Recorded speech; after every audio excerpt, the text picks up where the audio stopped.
Hey, Greg here, founder of www.wrestling-divas.webs.com, your source for highlighting the most beautiful and deadly entertainers in professional wrestling.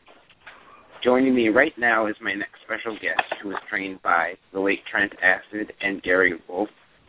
She has enjoyed success as a former WEW and WSU tag team champion, but with lengthy tours in Japan and Spain, she has also established herself as an international pro wrestling superstar and has enjoyed success for the past 10 years plus. So I'd like to welcome my next special guest, Annie Social. Hi, Annie. How are you? Hey, I'm good. Thanks for having me on. How you doing? Everyone knows how you got involved with wrestling, and I'm not going to ask you that question again because you've stated that answer in every single interview you've done.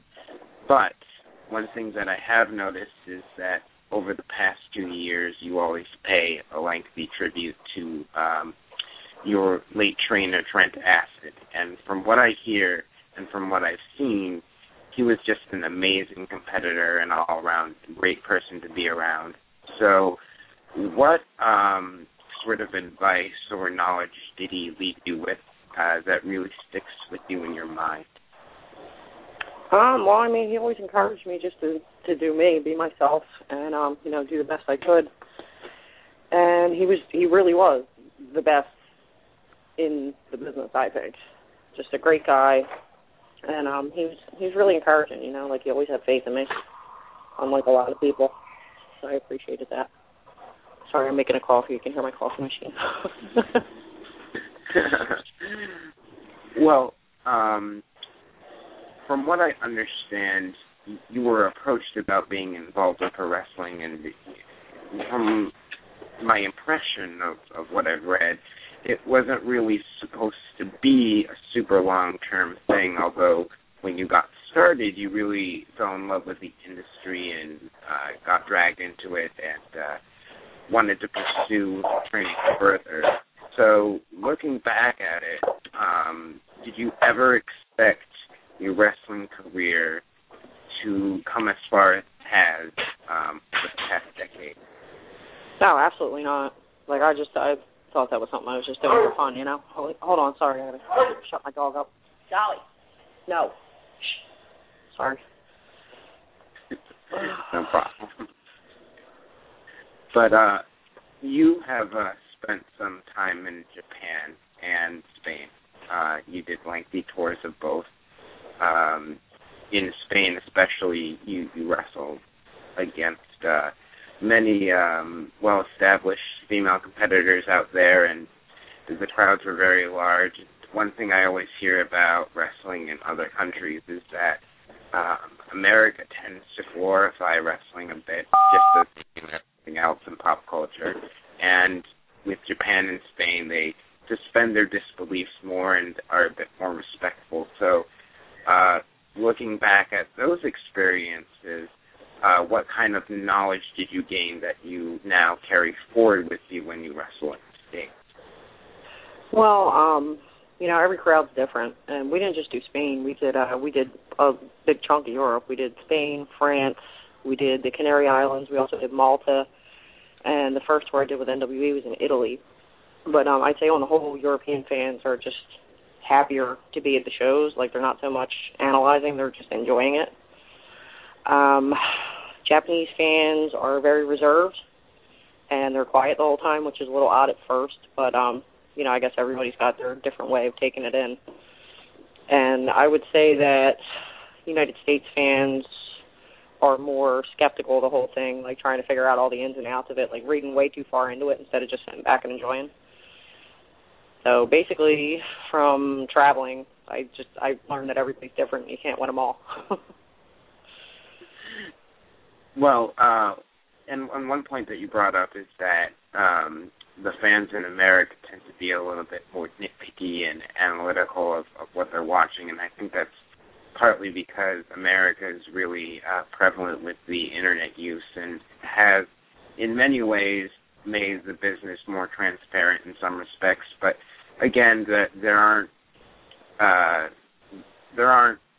a lot of different things that a fan can understand that a wrestler understands right off the bat about the industry and how tough it is.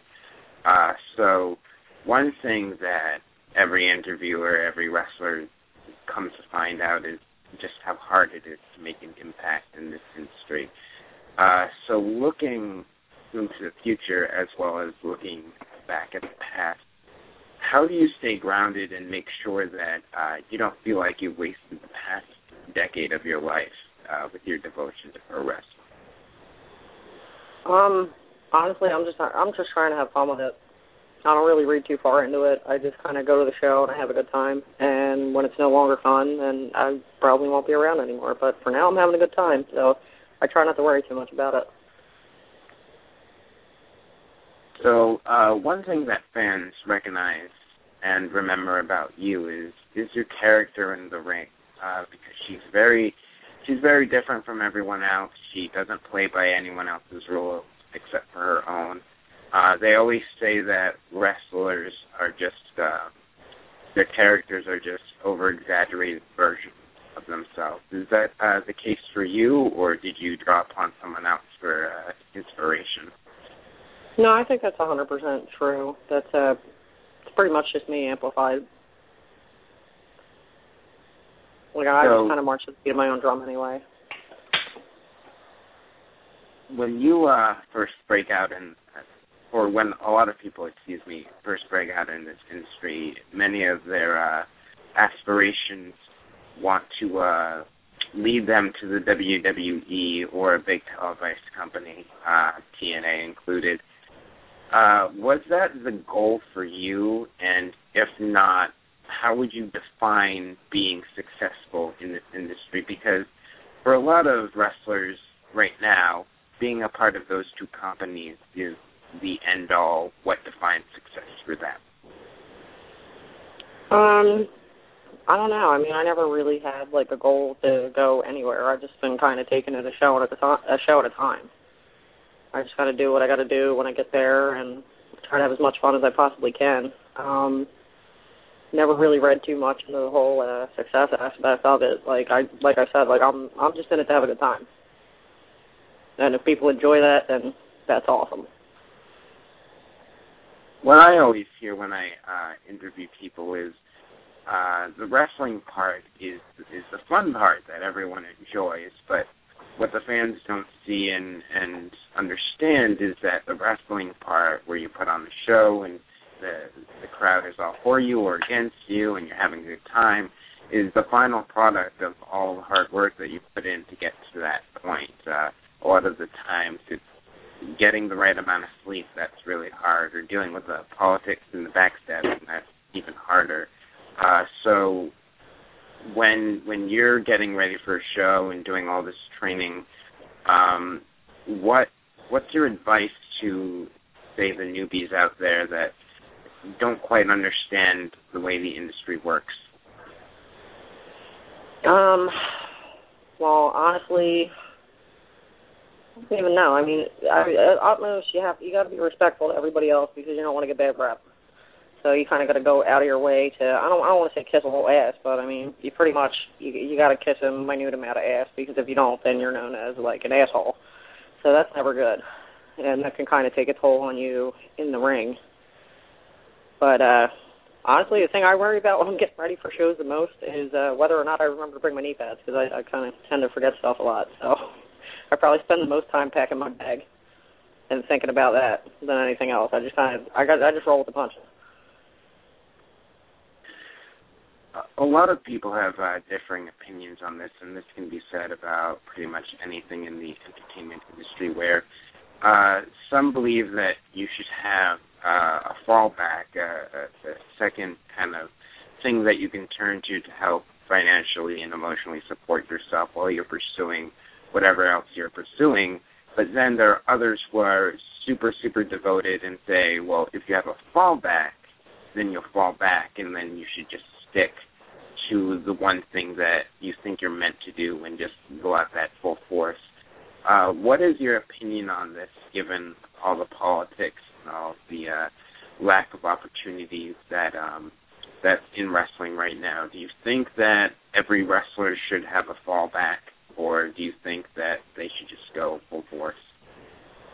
Well, I 100% think that you should have a fallback because, let's be real about it, there's not a lot of money in the indies. Like, I know very, very few wrestlers that are living comfortably and just working indies and aren't signed to some major promotion. So, I mean, I don't know where anybody thinks that money for things like merchandise and costumes and boots and protective gear and anything that goes into presenting yourself, I don't know where people think that comes from, because you got to have a job.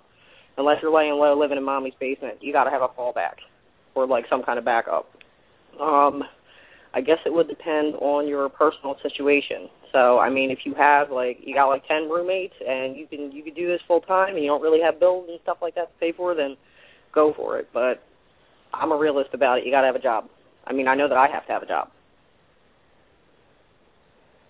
So moving on to what people see inside the ring, a lot of wrestlers say, especially the legends, say that the new guys really don't understand this, that the most important aspect of a wrestling match is the in-ring psychology and the struggle that you display with your body physically in the ring against your opponent, and kind of like two forces clashing and struggling to reach a final end result. How would you define in-ring psychology in a nutshell, and how do you kind of interpret it in the ring yourself? Well, I mean, you got to be able to pull people in and keep them interested. It's always going to be that ages-old story of good versus evil, and depending on what you're doing, you got to make sure you do it well. Because otherwise people get bored, and then they blow up message boards about how much you suck.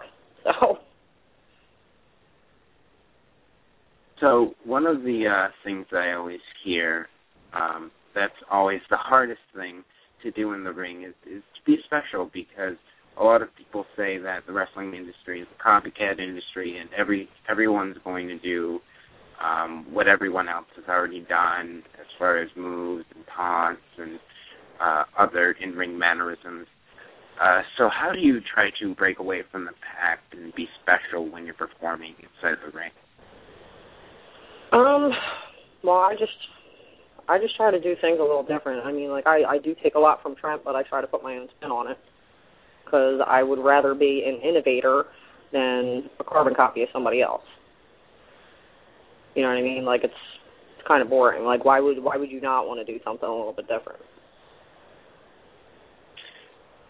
So there are always different characters in wrestling, and one of the criticisms of the big companies out there, the WWE, is that, especially nowadays, a lot of their performers are huge, gigantic, muscly bodybuilders, or just the cookie-cutter mold diva kind of look. And there are people in the WWE who have proved to be successful, and even if their models have built a very successful career, such as Trish Stratus or Michelle McCool, what is your opinion on the whole diva mold that the WWE is promoting out there? Do you think that it's a positive role model for all the young fans out there? I mean, I don't necessarily think it's a positive role model, but looking at it from a business perspective, I mean, they're in it to make some money. They're going to have to go for mass appeal. They want average Joe to be flipping through the channels and be like, oh, look at this hot chick. Let me watch this show. Whether or not they like wrestling, you know what I mean? They're trying to get the housewives. They're like, ooh, look at this guy's oiled up abs. Let me watch this. I don't think there's anything wrong with what they're doing. I don't necessarily think it's for me, and I don't necessarily think that I would want, my niece to be looking up to some girl that's slutting it up all over the place, make it out with 12 dudes. But I mean, that's just me. That's my opinion. So do you think at this point with the whole diva mold and what they're promoting out there, is it more the company or is it more the fans who are still paying to see these people, or is it the brainwashing that they've done? What's kind of needed to make a revolutionary change within their division, do you think? Well, I mean, they're trying to do it right now. I mean, they just signed Sarah Del Rey, so they're trying to make a turn for the better, so good for them. But, I mean, as long as advertisements and things have been on television, radio, like it's always been sex sells. So you can't really fault them for wanting to make some money. So in a match, there's always a big in the moment, in the now aspect, because no crowd that you ever perform in front of, whether it's the WWE or the smallest indie show, will ever be exactly the same. So how do you make the best of the live aspect of a wrestling show, make sure that the fans walk away with something special? Man, I don't even know. You just got to keep trying and see what works. I mean, something different's gonna work for everybody else. Somebody wants to see things get really physical. If that's working for you, go with that. If they want to see it jump around and act like a jackass, then some people are gonna like that. You never really know until you're like in the middle of it. You know what I mean? You kind of got to read the crowd. So you've been involved with a wide variety of matches, and we did discuss this a little bit earlier. You were involved with a tag match with Rachel Summerlin, and that's a bit of the more hardcore side of wrestling. Some people are for that, some people are against that, some legends like that, like Terry Funk, and some legends hate that because they think it's hurting the business. And some believe that doing a match like that every so often diversifies your career. So do you have an opinion on hardcore wrestling and how it shapes the wrestling industry as a whole? Do you really have a problem with the hardcore wrestlers wrestling like that all the time, or what would you say about that whole aspect of the industry? Well, honestly, I'm kind of biased because one of my best guy friends in the business is Devin Moore, and he's made a career for the past couple of years on being a deathmatch guy. And Devin doesn't have to be a deathmatch guy. He's a very well-rounded, awesome wrestler. He can fly, he can go technical, anything you can possibly ask of him, he can do it. But he chooses to do the deathmatch because, honestly, it comes down to money. Like, some of these guys get paid more money to put themselves through the brutal shit that they put themselves through, and I will never hate on them for doing that. I'm not going to hate on anybody for wanting to keep the lights on in their house. But I get a little offended when they're like, oh, that's not wrestling, whatever. But it's like those guys they're killing themselves, basically for the entertainment of a bunch of people they don't know. So, I mean, I personally don't have a problem with it. It's a different style, and there's guys that are really good at it. And if you don't like it, you don't have to watch it, Well, and speaking of Sarah Del Rey, you faced her for a title at Japan All Pro Wrestling, if I'm not mistaken, and she actually did Jersey All Pro. Jersey All Pro Wrestling, I'm sorry. And she did actually hand you your first loss in that federation. What do you think about her being signed with the WWE? Do you think that this is the revolutionary sign that the Divas division isn't just going to be the Divas division anymore? Because there have been a lot of mixed responses from people. Honestly, what I think about it is it's about time. Because honestly, as long as I've been around, Sarah is one of the most hardworking females I've ever come across.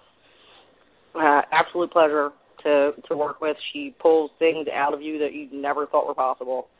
And I 100% think she deserves it. And I'm hoping that, now that they've handed her the ball, they let her run with it and do her. Because if she could just get in there and be herself, like as awesome as she is, I think she can do a lot of good for them. She has a lot to offer that company if they choose to let her do her thing. So Sarah made it to WWE, and that was, she stated it was one of her goals, and she got there. But a lot of workers realized that getting a contract with the company, regardless of how much of an impact you've made on the industry, it's truly like winning the lottery. And that really plays an emotional toll on, the competitors that want to get there. So how do you handle the whole emotional aspect of wrestling in terms of not letting the demons of the industry get the better of you, or not feeling overwhelmed at times when you're doing all this work for little money on the indie scene? Well, honestly, for me, like, there's really not an emotional factor in it. Like I said, I just take it a day at a time. I just do what I got to do. Hopefully people like it, and that's about it. I mean, I don't sit up late nights all, like, sad about my match. You know what I mean? I just kind of do what I got to do. So are you one of those type of competitors that, say once a match is over, it's over, or do you kind of look back and try to look into not necessarily the mistakes that you made during a match, but kind of see what went right and what went wrong? Because some competitors do that and some competitors don't, and a lot of differing opinions in that respect. But what do you do once a match is over? I mean, I always go back and watch it because there's always going to be something you feel like you could do better. I'm probably my worst critic. Like, definitely my worst critic. Like, I watch some of my stuff and I'm like, what the hell was that? You know? So, I mean, I don't want anybody to think I don't take things to heart, but I definitely do go back and watch and say, like, hey, I'd like to work on this. Like, I wish this would have worked out better. Like, maybe next time I can try this. Like, it's always good to watch your own stuff. They always say that once you enter the wrestling industry, you never truly leave it. And the day that you're not nervous about a match, in a sense, is the day you shouldn't be doing it. So once your career has run its course, and you finally have your retirement match, whenever that be, how do you think wrestling will continue to impact your life, even after you, quote-unquote, move on from it? I honestly don't think I will ever officially move on, because I've seen people do it all the time. They're like, oh, I'm retired, and then you do, like, 12 more matches. Like, I'm never one to make a hypocrite out of myself, so there will probably never be an official, quote-unquote, retirement match. As far as what you said about when you're not nervous, you probably shouldn't do it anymore. For me, when I get nervous, I tend to mess things up all the time. So I try to stay as calm as I possibly can, because if I go into it, like, chomping at the bit, like, scared out of my mind, something bad's going to happen, and I'm definitely going to mess something up. So I try to stay cool as I possibly can before I get out there. I feel like the more relaxed I am, the better I feel that my matches are.